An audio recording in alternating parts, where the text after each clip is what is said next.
Covid के patients का जो सेकंड वेव है वो भी लगभग ख़त्म होते आ रहा है ऑल ओवर इंडिया और ऑल ओवर वर्ल्ड में। और अलग अलग तरीके के कोविड के पेशेंट देखने को मिले और बहुत सारे लोगों ने अपनी जान भी गंवाई है और बहुत सारे पेशेंट जो बच गए वो बहुत बड़े बड़े प्रॉब्लम सहन कर रहे हैं। और उसमें सबसे इम्पोर्टेंट है कि लो इम्यूनिटी नंबर 1। नंबर 2, पेशेंट के लंग्स खराब हो गए।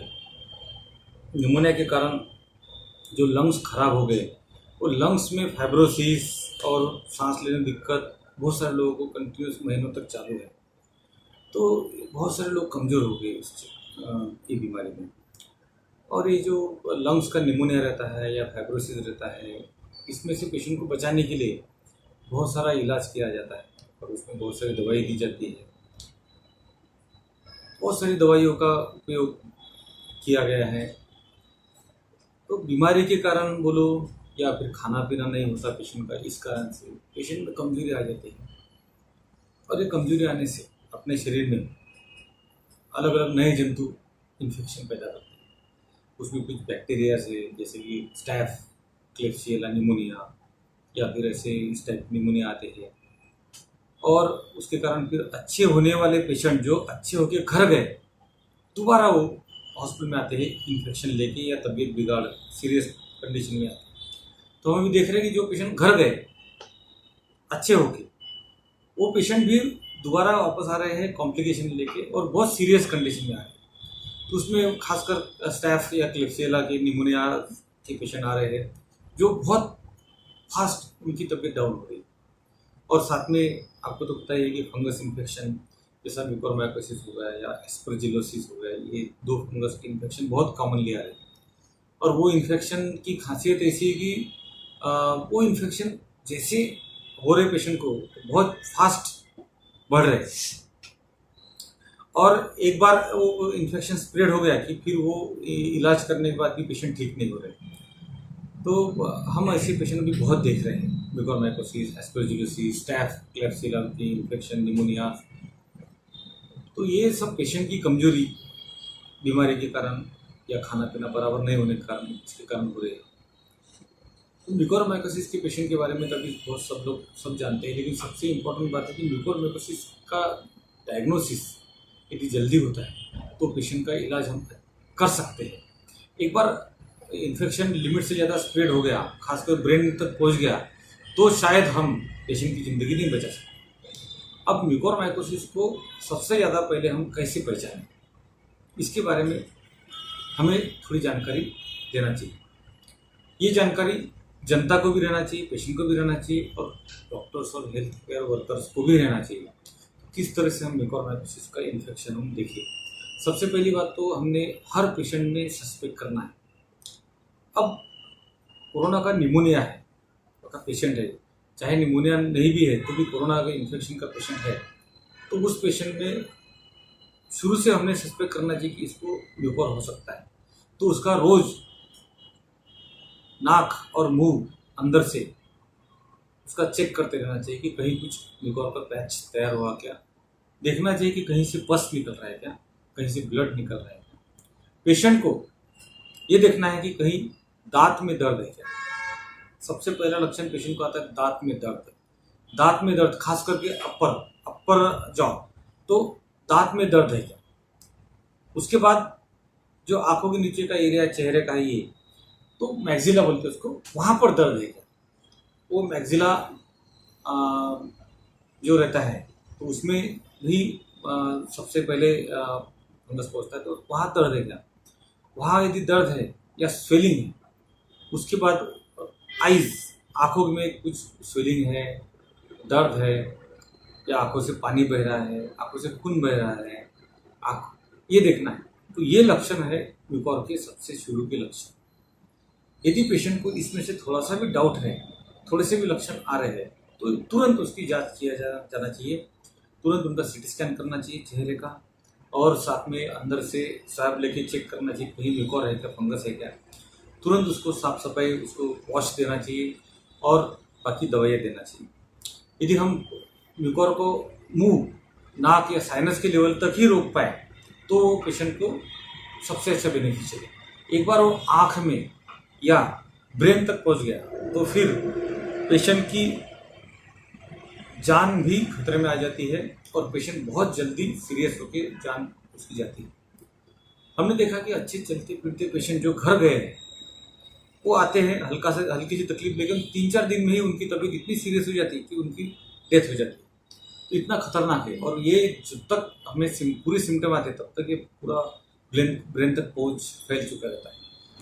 मैंने तो फास्टेस्ट देखा कि 3 या 4 दिन में ही पेशेंट को जो साइनस में इन्फेक्शन है वो ब्रेन तक पहुंच गया। 3-4 दिन में ही पहुंचा है बहुत सारे पेशेंट्स का। और यदि मेडिसिन चालू रही, स्प्रेड स्लो रहा तो 7 से 10 दिन तक पहुंचता है। उपाय करना है तो उपाय के बारे में सबसे पहले तो प्रिवेंशन, इसकी रोकथाम कैसी की जाए तो सबसे प्रिवेंशन में सबसे पहला आता है कि अर्ली डिटेक्शन। यदि किसी को सब अवेयर रहना चाहिए, उसका स्क्रीनिंग होना चाहिए पेशेंट का रेगुलर। नंबर 2, पेशेंट का डायबिटीज़ अच्छा वेल कंट्रोल चाहिए, शुगर ज़्यादा बढ़ना नहीं चाहिए, जो कि कोविड में बहुत कॉमन है कि शुगर बढ़ता है, 400, 500, 600 तक पहुँचता है। और पेशेंट को जो कोविड की निमोनिया के लिए हम स्टेरॉइड्स यूज़ करते हैं कि स्टेरॉइड के बिना तो पेशेंट का निमोनिया ठीक होता ही नहीं, लेकिन स्टेरॉइड का जो यूज़ है उसको एक थोड़ा सा लिमिटेड यूज़ करना चाहिए। स्टेरॉइड रैम्पेंट हाई डोज में नहीं देना चाहिए। 3, 4, 5, 7 दिनों तक स्टेरॉइड का यूज़ करना चाहिए एज पर द रिक्वायरमेंट, और उसको ज़्यादा 7, 8, 10 दिन के ऊपर नहीं देना चाहिए।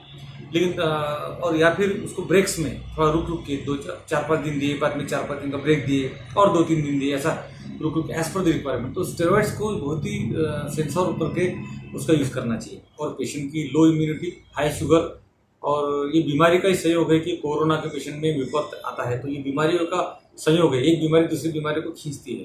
तो ये बीमारियों का कोई इन्फेक्शन, देखिए डायबिटीज़ के पेशेंट ने सबसे पहले तो डॉक्टर ने भी कोशिश करना चाहिए शुगर कंट्रोल में रहे और पेशेंट ने भी कोशिश करना चाहिए। और हम तो एडमिटेड पेशेंट को इंसुलिन का सपोर्ट देते हैं। इंसुलिन देने से डायबिटीज़ अच्छा वेल कंट्रोल होता है और फंगस भी ग्रो होने से रुकता है।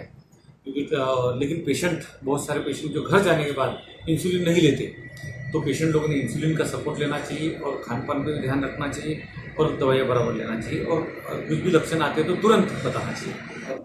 वैसे तो फर्स्ट और सेकंड वेव में देखा हमने कि एडल्ट्स ही ज़्यादा इन्वॉल्व हुए और एडल्ट्स को ही ज़्यादा कोविड में असर हुआ है। बच्चे वैसे स्पेयर रहे, लेकिन सेकंड वेव में हमने देखा कि फर्स्ट वेव में ज़्यादातर एजेड लोग हुए, लेकिन सेकंड वेव में देखा कि हमने 20, 25, 30 के एज के लोग भी बहुत सारे इन्वॉल्व हुए और कुछ 15-18 साल के भी बच्चे देखे गए। तो ऐसे ऐसे ये ससेप्टिबल पॉपुलेशन बोलते हैं उसको, ससेप्टिबल पॉपुलेशन जो एजेड पॉपुलेशन है या ससेप्टिबल पॉपुलेशन है वो उसको उसने कवर कर लिया। तो अभी वो धीरे धीरे जो स्पेयर पॉपुलेशन है जैसे बच्चे हैं तो उनको भी अभी असर करना शुरू कर रहा है। तो बच्चों में भी इन्फेक्शन पाया जा रहा है और उसको जो ये इन्फेक्शन एक इन्फ्लेमेशन के रूप में ये बच्चों में आ रहा है, और इन्फ्लेमेशन में पेशेंट को बुखार भी आ सकता है और चेस्ट में इन्फेक्शन होकर रेस्पिरेटरी डिस्ट्रेस भी आ सकता है, निमोनिया भी आ सकता है, साथ ही साथ loose motion, vomiting, long standing fever, एकदम पेशेंट की तबीयत डाउन होना, बीपी डाउन होना, किडनी फेलियर होना, ब्लीडिंग डिसऑर्डर्स हो जाना, इस तरह के जो इन्फ्लेमेटरी ये है ये मैनिफेस्ट। तो वैसे ज़्यादा मात्रा में अभी तक तो देखे नहीं गए अभी तक, लेकिन आशंका है कि हो सकता है। तो लेटेस्ट होप कि ज़्यादा बच्चों को इन्वॉल्व ना करें, क्योंकि हम एडल्ट तो कैसे तो भी संभाल लेंगे, प्रिकॉशन लेंगे, बच्चे एक दूसरे की प्रिकॉशन बराबर ले नहीं सकते। और बच्चे भी स्कूल और ट्यूशन क्लासेस और खेलना प्लेग्राउंड्स के माध्यम से बच्चों में एक दूसरे में जल्दी फैलेगा कोरोना। लेकिन मुझे ऐसा लगता है कि नहीं होगा इतना, जितना लोग प्रेडिक्शन कर रहे हैं उतना ये बच्चों को असर नहीं करेगा। इस बारे में ऐसा कंफर्म नहीं बोल सकते, अलर्ट तो रहना ही है, लेकिन मुझे लगता नहीं कि ऐसा होगा।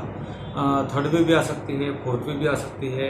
अब सीजनल मानसून में आता है, कभी समर में आता है, विंटर में भी आता है। ये कोरोना इन्फेक्शन तो हर सीज़न में आने को तैयार है। इसलिए आपने देखा कि ये वायरस इतना ऐसा है कि इसको कोई भी सीज़न में आ सकता है। हमने जो बर्फीले देश है यूरोप के, वहाँ पर भी कोरोना ने आतंक मचाया। हॉट एंड ड्राई जैसे राजस्थान हो गया, जो रेगिस्तान वाले देश है, वहाँ पर भी कोरोना चला, मानसून में भी चला। तो ये कोरोना इन्फेक्शन तो हर सीज़न में चल सकता है, ऐसा है। तो अभी तो ये मानते हैं कि इसके लिए कोई सीज़न कोई पाबंदी नहीं और कोई एज पाबंदी नहीं। लेकिन अच्छी बात है कि बच्चों में इन्फेक्शन और एंटीबॉडी सब दिखते हैं, लेकिन असर नहीं दिखा अब तक ज़्यादा। तो लेटेस्ट उसके बच्चों को छोड़े, स्पेयर करें, लेकिन इसके बारे में कोई बोल नहीं सकता। थर्ड वेव कभी भी आ सकती, हो सकता है अभी मानसून शुरू हो गया अभी आ जाए। लेकिन ये कोरोना के बारे में एक ही चीज़ है, जहाँ हम भीड़ भाड़ करें, प्रिकॉशन ना रखें, डिस्टेंस ना रखें, ज़्यादा बराबर सोशल डिस्टेंसिंग ना रखें, तो ये उसको बाकी कुछ नहीं चलता। क्राउड हो गया, सोशल डिस्टेंसिंग नहीं रही, प्रिकॉशन नहीं रहे, तो कोरोना ने अटैक कर लिया। अभी अभी सेकंड वेव में हमने थोड़ा सा, अभी लॉकडाउन लग गया, थोड़ा डिस्टेंसिंग आ गया, थोड़ा उसके स्प्रेड होने से उसको रोक लिया। लेकिन दोबारा यदि हम हमारे प्रिकॉशन नहीं रखेंगे तो वो दोबारा अटैक करेंगे। और ससेप्टेबल पॉपुलेशन अभी भी है, क्योंकि एज पर द डाटा 3 से 4% लोग ही इन्फेक्ट हुए हैं। और हम ये मानते हैं कि ठीक है, 2% तक का डाटा गवर्नमेंट का है, तो एक पेशेंट के पीछे हो सकता है कि मैक्स टू मैक्स 10 पेशेंट और ऐसे हो जो इन्फेक्ट हो गए लेकिन हमें रिपोर्ट नहीं हुआ। तो ठीक है, 2% 3%, तो 25% भी पॉपुलेशन हमने पकड़ा कि इन्फेक्ट हुआ होगा वायरस से डायरेक्ट, तो भी अभी भी 75% पॉपुलेशन अभी भी है ससेप्टेबल कोरोना के लिए। Second wave, third wave, fourth wave लाने के लिए इतना पॉपुलेशन काफ़ी है। और यदि इस रियल सेंस में इतना बड़ा अटैक स्ट्राइक करता है वायरस, तो अपने लिए हेल्थ चैलेंज है।